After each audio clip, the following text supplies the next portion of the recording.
Thank you so much again for joining this 8 Habits of an Effective Recruiter webinar. I'm thrilled to have you guys all join us for this insightful session where we explore the essential habits that can elevate your recruiting game to the next level. My name is Dan Harten, and I lead the customer marketing team here at Hire Easy.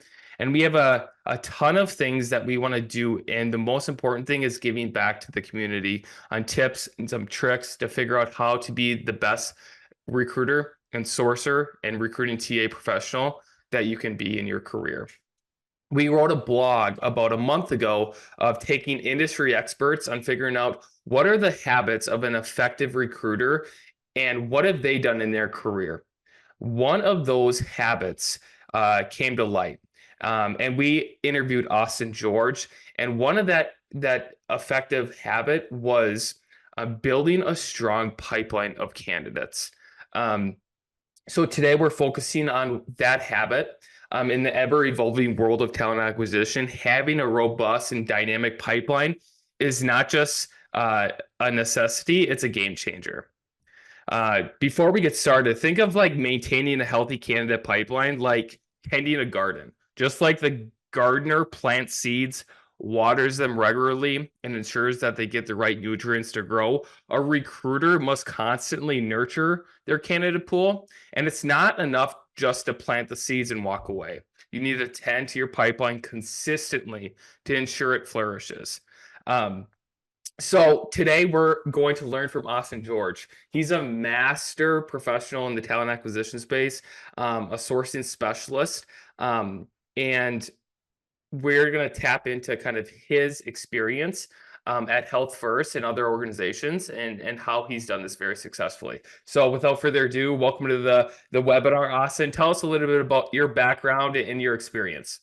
Awesome. Well, first off, thank you very much for having me. I love this platform, and I love all y'all that I've worked with in the past, and continue to just talk to back and forth all the time. But yeah, in regards to recruitment, I actually started out in recruitment before I even knew what really recruitment was. I started in recruiting internally for a small business that I owned in the past.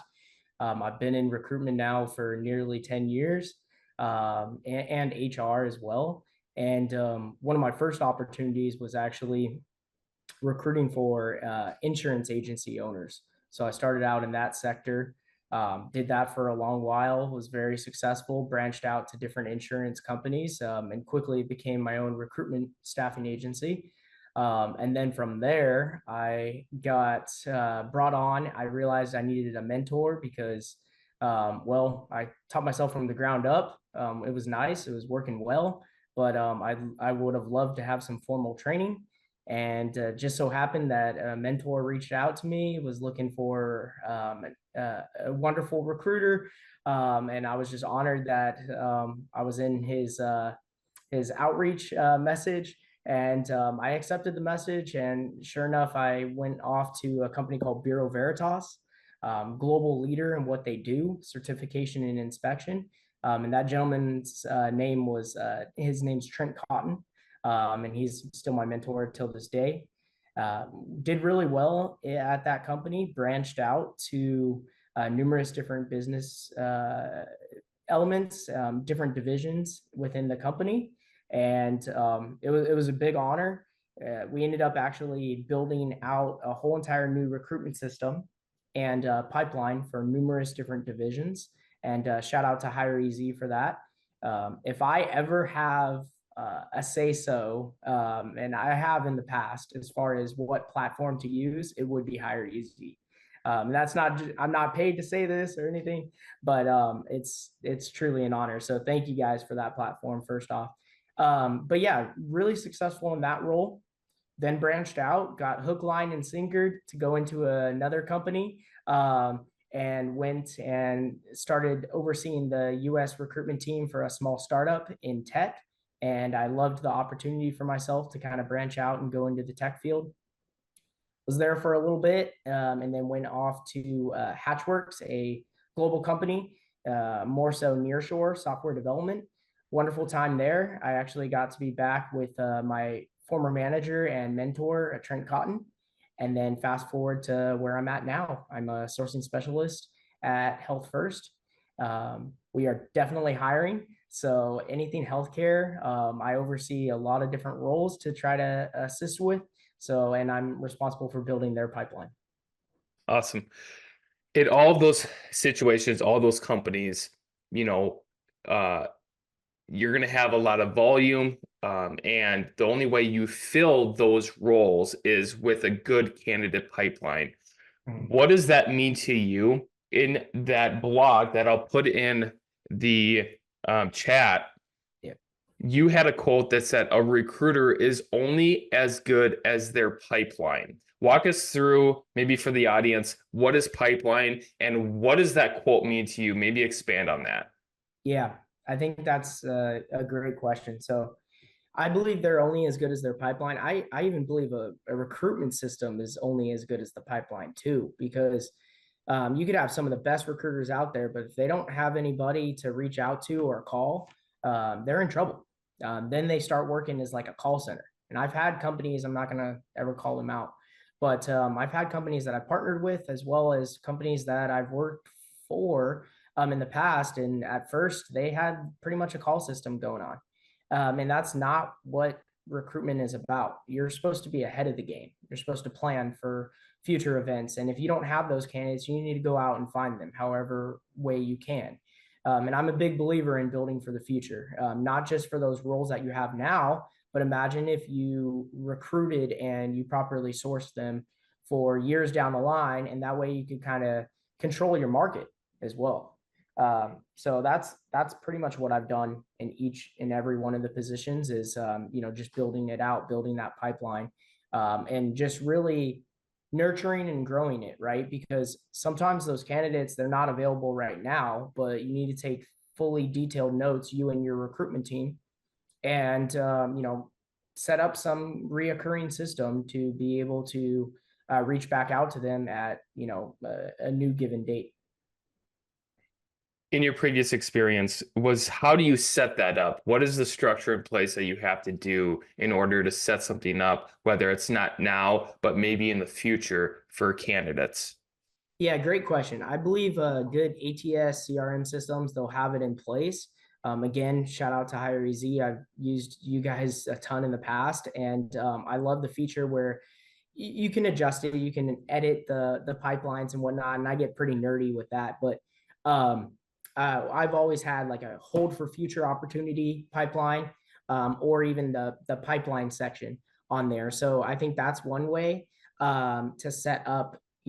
We would have hundreds of candidates at a given time for certain positions that we recruit for in certain projects. I think that's a wonderful way. If you're going old school and you don't have a good platform, I would say put it on your calendar. I'm a big time blocker and calendar fan, so you could also put it on your Google Calendar or Outlook Calendar, whatever you use to try to remind yourself. How can recruiters ensure that they get accurate and detailed requirements from the hiring manager or clients to build a healthy candidate pipeline for a certain rec or a certain future rec that might come up in the future? What are those conversations look like, and how do you prepare yourself? And do you have any specific numbers or candidate to interview like ratios of where you need to be to have considered a healthy pipeline? Yeah, that's a good question. Wow. First part, and then we'll answer the second part. So, as far as hiring managers, I've worked with a lot of them in the past, both good, bad, and horrible, probably. I'm loving this filter or something because it's hiding my gray hair, and I think a lot of that gray hair actually comes from speaking with some of the hiring managers in the past. But I believe it starts off knowing that I, I believe the hiring managers really need to know who you are. So I think that person to person connection is very important. Sometimes they'll be standoffish to certain recruiters, whether that's because the recruiters they've worked with in the past or just they're not finding the candidates that they would like. So I think it's very important to establish that partnership and for them to see how hard you are truly working. So I think the second part to that would be to show yourself, show them the value that you bring to the table and really know the market. If you're new to that position or new to that division, then show that you're willing to learn. And hopefully you have some good sourcing skills and you can bring that to the table during those meetings. And then, sorry, next part to the question. Yeah, so after you've done that, is there a certain maybe metrics that you want to provide qualified candidates to the the hiring manager for a ratio of maybe presenting to the hiring manager and they get selected to the next round? Kind of more of a funnel. Do you have any insights on or best practices on what a strong funnel for a candidate pipeline looks like? Yeah, good question. I think it really depends on the market, right? Because I've recruited for some roles internationally as well as in the US. And sometimes those hiring managers are asking for what we call purple unicorns in recruitment. And it's something that just does not exist, right? So sometimes I have a pipeline that I build and I'll show them, it's not necessarily a healthy pipeline versus not. If I can only find 5 to 10 candidates of what they're looking for, I like to show them the proof and the analytics behind it. And I'll allow them to say, oh, maybe I need to adjust my job spec a little bit. So I allow the data to kind of be the proof behind it. That's kind of my answer for health of a pipeline. I mean, certain positions, right? Like I recruit healthcare right now mainly. You're going to find hundreds of certain candidates within a certain pipeline. So that's a little bit more healthy. That's what I would call. I'd say the more candidates, the merrier. But I think it really narrows down to exactly what the hiring manager wants. And sometimes when they get picky, and the budget, when it comes push to shove on certain companies that I've worked for in the past, and the budget's not moving and their requirements are not moving, good luck. Sure. This is maybe a taboo question, Yeah. but is there ever a point where you're working on a rec and you have maybe a couple qualified candidates in the mix? Do you ever stop refilling the funnel and your pipeline on a specific role? Or how do you prioritize that of, hey, there is a healthy candidate pool for the specific rec. Let me focus on another rec and fill that pipeline that maybe is lacking. That's a great question. So I like to work in agile methodologies. I've taken tons of classes and I've become certified as well. But I've been developed under a methodology actually developed by my mentor, Trent Cotton, and it's called sprint recruitment. And it's based off of like agile methodologies. But in the sprints, we work in 2 week increments. And this is for my previous positions as well. Um, I try to get a certain amount of candidates for roles. Ideally, I like to have at least 5 ready to go. If there's 5 submitted to a hiring manager, that's awesome. Now, you're not always going to have that, whether, numerous reasons that we've discussed previously. But I try to get like around 5 candidates. And if I get more than that, I'll still interview if I have time. I'm a hard worker. I try to interview however I can. And if they're an amazing candidate, I'll either have them on hold or I will still submit them. Now, here's the thing about hiring managers: you don't want to overload them, and you give them too many options. Sometimes they can get picky, or they think, oh, well, there's so much candidates for this role. I'm going to actually extend, the position a little bit longer, and I want you to keep submitting me candidates. So you really don't want to overload them with the candidates. Typically, we try to do like the best 2, and then we have the other ones kind of on the back end ready to go just in case. But I'm a huge fan of, if you can't place them for that particular role, are they able to be used in other areas of the organization? And if not, then what you do is you need to pipeline them for the future. And I think that's what a great sourcing specialist does, thinking outside the box. The phrase of keeping candidates warm, sometimes we hear that from the hiring manager. Do you have any techniques or specific ways to quote unquote keep candidates warm, but do it in a professional manner? And what does that communication look like to the candidates and your hiring managers? Yeah, good question. I try to reach out, like, depending on the roles that you do, right? I mean, I've had some in the past where I have 50 something roles. So it's kind of hard to keep track and keep everybody warm. But I've noticed the best candidate experience, which is what I'm very passionate about. You try to keep the candidate warm, or touch points to the candidate within, I'd say once every 3 days, depending on the recruitment process that you're running, because some hiring managers can stretch out that time. But that's always what I try to do. I run by a 48-hour feedback loop, regardless of what kind of a company says. I try to pride myself on reaching back out to the hiring manager and candidate within 48 hours. And I like to think, what you put out is what you get back. That's not always the case. Especially those hiring managers are very busy, and they got a lot on their plate. But I try to follow a 48-hour feedback loop. And I do that with the hiring managers as well. So it's not necessarily keeping them warm, but I'm trying to be that candidate experience advocate for my candidate. And at the end of the day, if we fill that position faster, it's always better. So I try to stay on top of the hiring managers, or, if I'm submitting it to a recruitment team, or if I'm running a recruitment team, I'm making sure the recruiters are staying on top of it.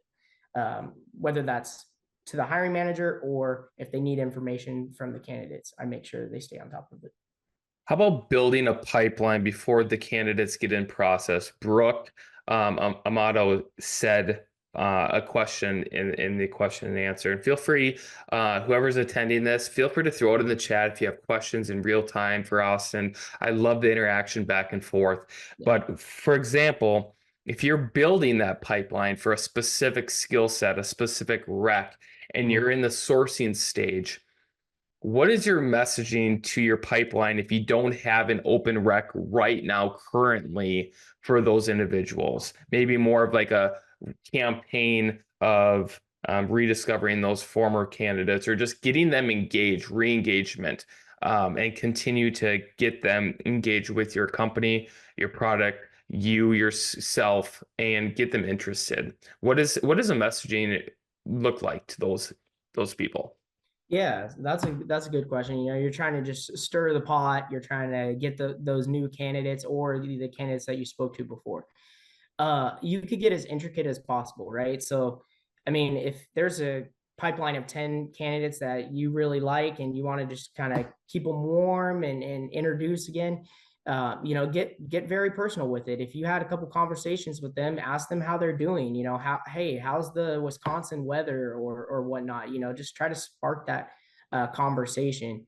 If it's a bigger campaign, I try to create something more generic, and that way you could kind of touch all those candidates, and just send out marketing material. I love to partner with my marketing teams that I work with, and send those out to those candidates, just to spark their interest about your company again.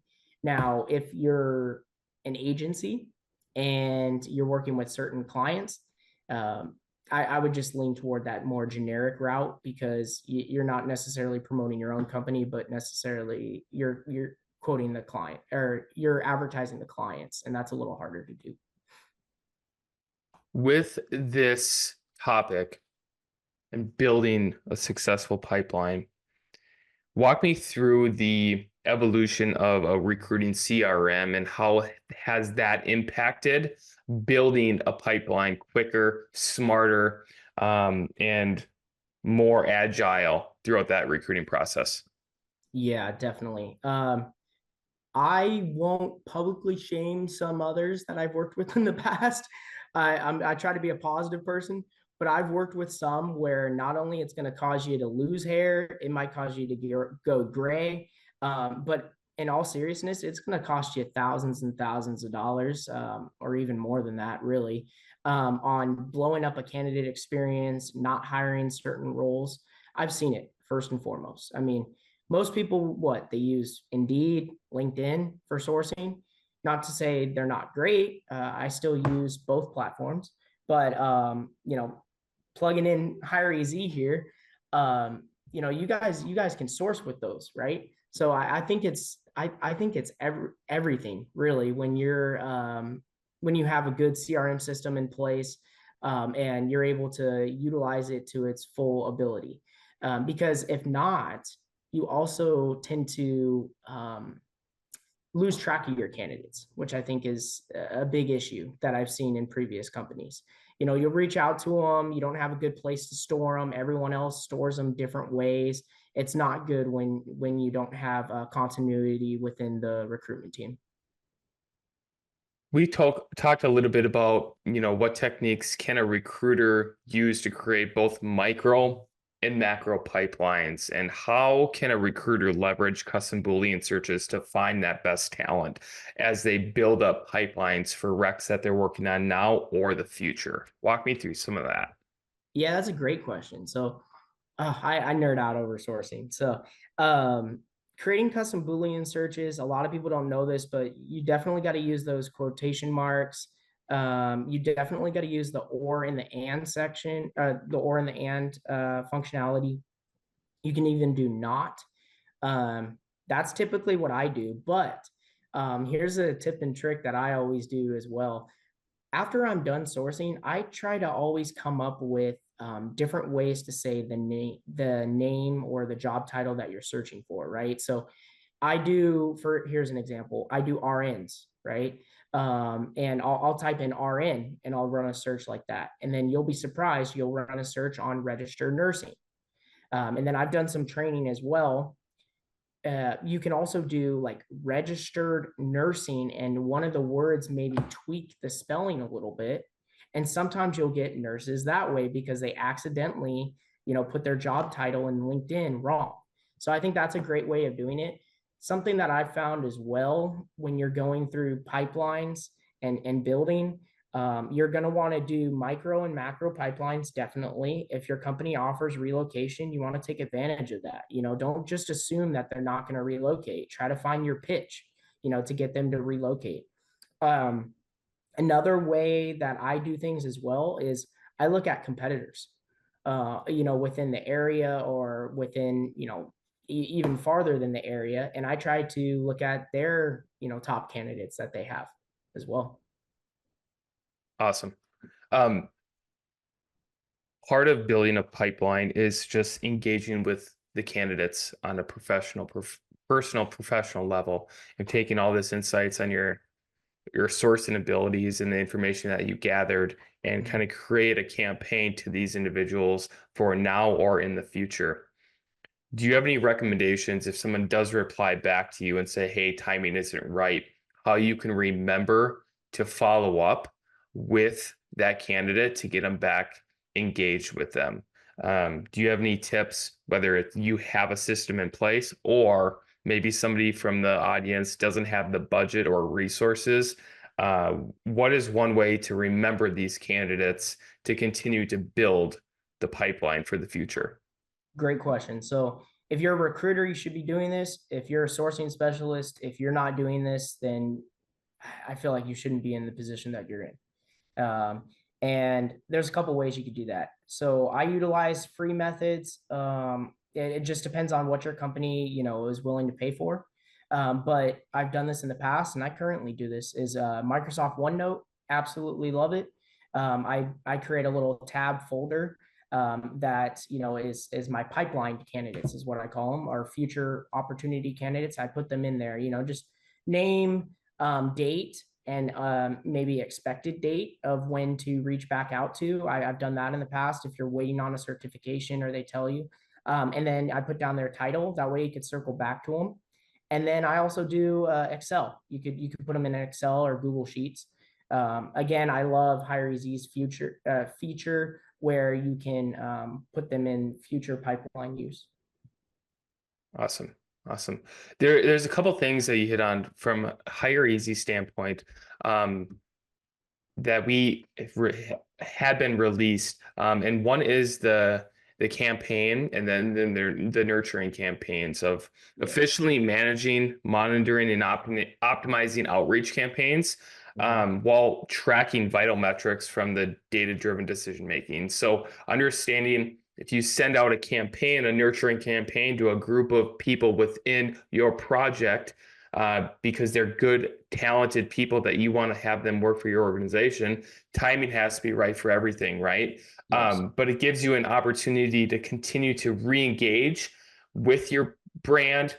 Like Austin said, is communicate with your marketing team of what materials can you get to do a re-engaging campaign. Maybe they're not interested now, but they want to continue to see what your company's doing for the future. Yeah. Um, I think the last thing too is um, the talent pools that we have created within Hire Easy. It's kind of revolutionizing the way recruiters segment and engage with candidates. It's pretty cool. We have a kind of a clear temperature indicator within the platform. In the same way, sales designate a lead as like a cold, warm, or hot lead. We've done the same thing with candidates. We automatically generate the temperature, hot, warm, or cold for each candidate in the talent pool based on their level of interest in the organization and more data. So if they're engaging with us, sending emails, replying to emails, looking at emails, click through in our emails, that communication, even if they're not ready now, they might be a warm lead because they're continuing to engage with us. And then timing has to be right for everything to reach out to them at that certain time about an opportunity, and they're going to be more interested in responding and getting in the process. Timing is right for everything within this, and some of the cool features that are getting rolled out in Hire Easy gives you the opportunity to maximize those times where people are super interested and ready to make a move. So it's kind of streamlining that nurturing process. In your experience, from the time that you've utilized platforms, utilized Hire Easy, whatever it may be, walk me through if you have any situations where that worked in the past at filling roles. Yeah, I've actually used that at my previous company. The new little feature, which I absolutely love, it takes the guessing out of it, right? The hot and cold. Typically as a recruiter, you'll send out hundreds of messages each week, and anything you can do to get above and beyond, and you can get a higher response rate. I think that's huge. So I have definitely used it in the past. I haven't used it in the past, or I haven't had any tools before. And I think that's very challenging. It's just a matter of getting to the work and grinding a little bit more and sending extra messages out. I think one way to increase it, if you don't have an awesome feature like that, is to connect with them in multiple ways, right? So, what I tell people is connect with me on LinkedIn. And that's one of my main things I always try to do. I have a wonderful network of nearly 10,000 following. And what I tell people is connect with me on LinkedIn. That way you can see my daily posts and tips and tricks. I post all the time about the company I work for, try to do some public relations for them. And I think that's a great way to try to increase the percentages of outreach and response Awesome. rate. Awesome. Any other last minute? I know we're 2 minutes over. Maybe from the audience, feel free to ask any specific questions that maybe came to mind through this conversation, or last minute words of advice, Austin, about the specific habit that can really help the recruiting community. Yeah, I'll give a second for a question. If not, I got something. Sure. Anybody?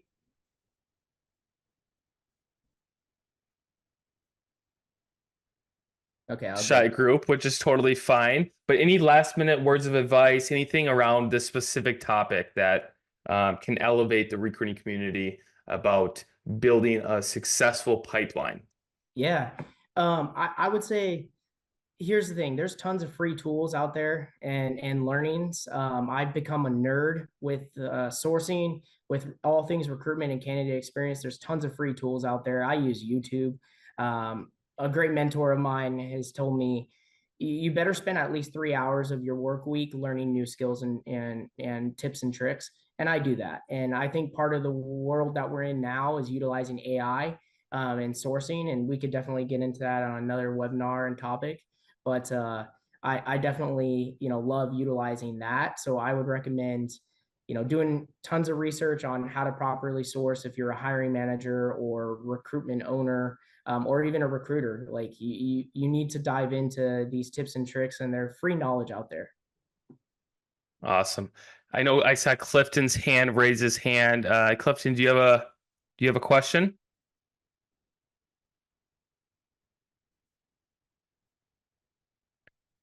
Okay, his question is, yeah, I have difficulties managing OneNote and Excel sheets where everything is manual. Any tips on creating alerts on platforms?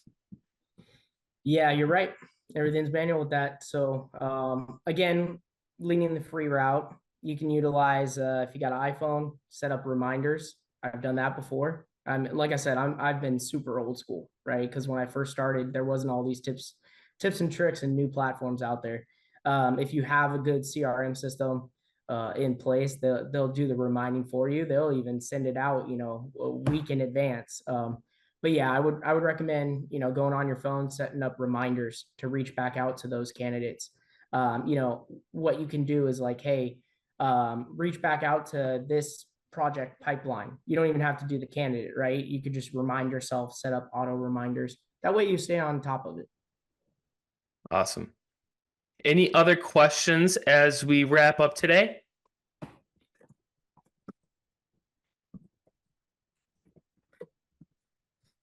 Awesome. Well, it was fantastic chatting with you, Austin. Feel free to connect with Austin on LinkedIn, get involved in the Outbound Recruiting Academy, and make sure you sign up for RecruitCon on August 20th through 22nd and share it with the community. It's the only one that I know that's 100% free with this caliber of speakers. And I'm super, super excited for it. This session will be on YouTube probably by the end of the week, as well as the previous sessions and future sessions. So thank you again, Austin, for your time. And we will be back here next Tuesday at the same time, 12 p.m. to 12:30 Central Time, with another habit of effective recruiting. So thanks again, everyone. Thank you, Daniel, very much.